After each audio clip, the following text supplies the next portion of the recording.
Is Christmas the most wonderful time of the year? What about Jesus' resurrection?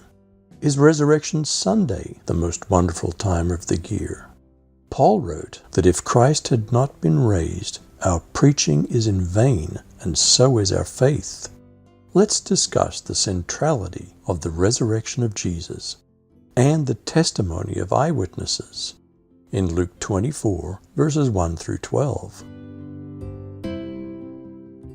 But on the first day of the week at early dawn, they came to the tomb, bringing the spices which they had prepared, and they found the stone rolled away from the tomb. At the earliest twilight, literally deep early dawn, several women went to the tomb, either singly or in groups, revealing their affection and respect to Jesus in a rich man's tomb, chiseled out of a rock face, with a rounded rock rolled in place to close the entrance. But when they entered, they didn't find the body of the Lord Jesus. While they were perplexed about this, behold, two men suddenly stood near them, in dazzling clothing. The empty grave was a surprise. The women reacted like us. We believe, but we're at a loss.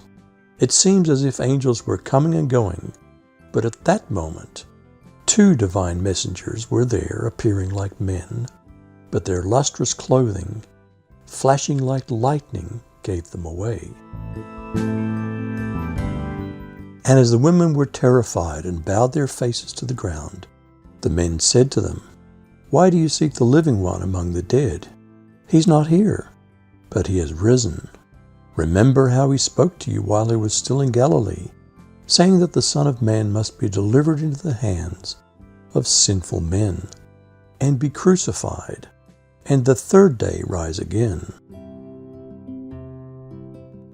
The encouragement to remember shows that the women were among those being taught by Jesus in Galilee. It also shows that the angels were there. The third day must be understood as an ancient expression, meaning the day after tomorrow, and fits with late Friday, Saturday, and early Sunday resurrection. And they remembered his words, and returned from the tomb, and reported all these things to the 11 and to all the rest.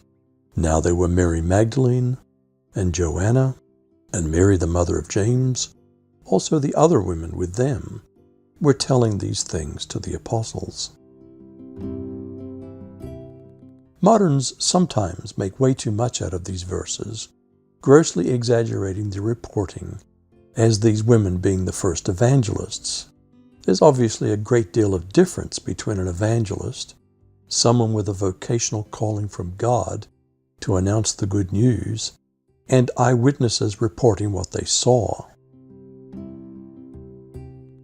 But these words appeared to them as nonsense, and they wouldn't believe them. But Peter got up and ran to the tomb.